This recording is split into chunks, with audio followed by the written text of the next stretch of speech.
દર મહિનાના ત્રીજા શનિવારે જિલ્લા સંકલન એવं ફરિયાદ નિવારણ સમિતિની બેઠક મળે છે। એમાં અગાઉ 7 દિવસ પહેલાં લોકહિતના પ્રશ્નો મૂકી એ પ્રશ્નોની એ દિવસે ચર્ચા અને એનું નિરાકરણ કરવાનું હોય છે। ત્યારે અમારે અગાઉની જૂન મહિનાની બેઠકમાં પણ 11 જેટલા લોકહિતના પ્રશ્નો હતા, તેનું આજ દિન સુધી નિરાકરણો નથી આવ્યા અને આ મહિનામાં પણ મારા જે પ્રશ્નો હતા એમાં જિલ્લા વિકાસશીલ જેમાં ગુજરાતમાં 41 જેટલા વિકાસશીલ તાલુકાઓ છે, જેમાં મારા મત વિસ્તારના ડીડીયાપાડા અને સાગબારા એમાં સમાવેશ થાય છે।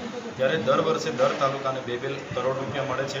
એટલે આ 4 કરોડનું આયોજન અમે પદાધિકારીઓ અને કમિટી બેસીને આયોજન કર્યું। નર્મદા જિલ્લાના પ્રભારી સચિવ એવા ગાંધી સાહેબની અધ્યક્ષતામાં એ બહાલી પણ આપવામાં આવી, મંજૂર પણ થયા।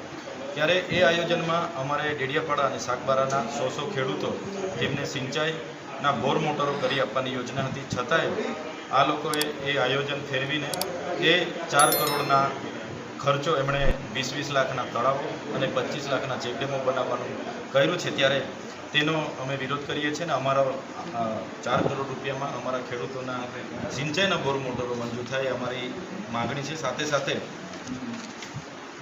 નાણાકીય વર્ષ પ્રાયોજનામાં 5 કરોડ 82 લાખ રૂપિયા આવ્યા અને એ ગરોડેશ્વર તિલકવાડા અને નાંદોદમાં આ પૈસાનો ઉપયોગ કર્યો અને જેટલા પણ ચેકડેમો બન્યા છે, જેટલા પણ એમાં ઉજ્જવલ સિંચાઈ યોજના બની છે, એમાં ખૂબ મોટો ભ્રષ્ટાચાર છે।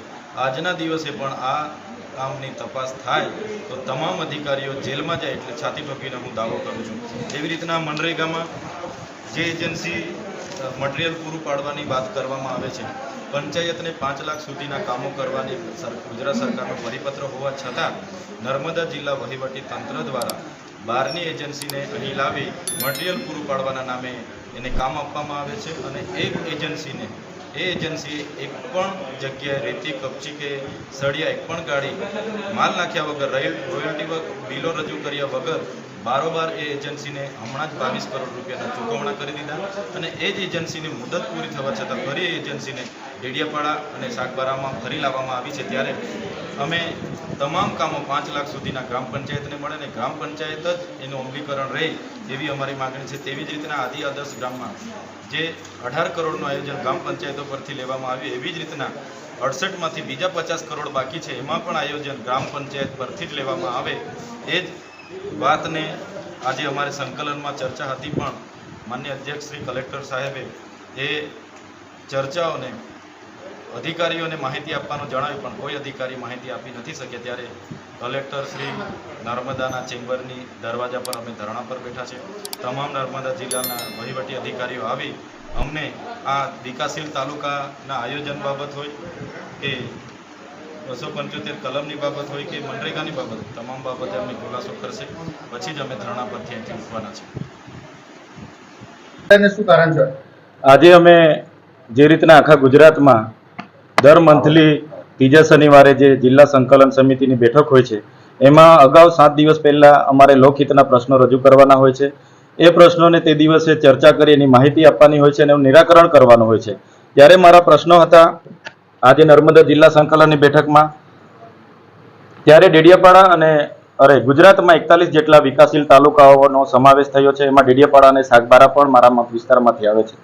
તેમાં 4 કરોડ રૂપિયાનું બજેટ આવ્યું। અમારી મિટિંગો થઈ, પ્રભારી સચિવની અધ્યક્ષતાને ગાંધી સાહેબે અમારા ડેડિયાપાડામાં 100 ખેડૂતો અને સાગબારાના 100 ખેડૂતોના બોર મોટરો ખેતીવાડી સિંચાઈના મંજૂર કર્યા, બહાલી આપી અને બાદમાં જિલ્લા આયોજન અધિકારીએ એજન્સીના ઇશારે બારોબાર એ કામો બદલી કાઢીને 20-20 લાખના તળાવો, બાયોગેસોને બધું મંજૂર કરી દીધું છે। ત્યારે લોકોની બિનઉપયોગી કામો મંજૂર કરીને ખૂબ મોટું એમણે એમાં ગેરરીતિ આચરી છે અને આજે અમે અમારા કામો સમાવવા માંગો છો કે કેમ એ બાબતે પ્રશ્નોમાં એમણે જવાબ કંઈ આપવા તૈયાર નથી। એવી જ રીતે તમે બીજો એક મારો સવાલ છે, નેશનલ ટ્રાઇબલ મ્યુઝિયમ હમણાં એમાં 257 કરોડનો ખર્ચો થઈ ગયો, આજે પણ 30% કામગીરી થઈ છે અને 6 વર્ષ પૂરા થઈ ગયા, એનો પણ કોઈ જવાબ આપવા તૈયાર નથી। આજે એકતાનગર કેવડિયામાં આટલી મોટી પ્રતિમા છે, ત્યાં જે લોકોની જમીનો ગઈ છે એમના બાળકો માધ્યમિક અને ઉચ્ચતર માધ્યમિક સરકારી શાળામાં ભણે છે, એને ભણવા માટેનું આજે મકાન નથી। સરદાર સરોવર નિગમના જર્જરિત મકાનમાં ભણે છે. એ બાબતે પણ કોઈ ખુલાસો આપવા તૈયાર નથી કે ક્યારે નિહાળ બનાવીશું, શું કરીશું. સાથે સાથે મનરેગામાં જે એજન્સીનો સમય મર્યાદા પૂરો થઈ ગયો છે મટીરિયલ પૂરું પાડવાનું, છતાં એ જ એજન્સીને રિન્યુ કરીને આ લોકોએ ફરી કામો હોપવાના અને હમણાં જ 22 કરોડના એમના બિલોના ચૂકવણા થયા. એવી જ રીતના આપણે પ્રાયોજનામાં 275 કલમમાં જે પણ 5 કરોડ ને 83 લાખના હમણાં કામો થયા છે, સ્થળ પર થયા નથી, છતાં અધિકારીઓ જવાબ આપવા તૈયાર નથી. ઝરવાણી પાણી પુરવઠાની યોજનામાં આજે 62 કરોડ રૂપિયાનો એ લોકોએ ખર્ચો કરી નાખ્યો, એક પણ ગામમાં હજુ પાણી નથી પહોંચ્યું, અને અધિકારીઓ મિટિંગમાં આવે છે અને યોગ્ય જવાબ નથી આપતા. તો આ જિલ્લા સંકલન સમિતિનો હેતુ શું છે?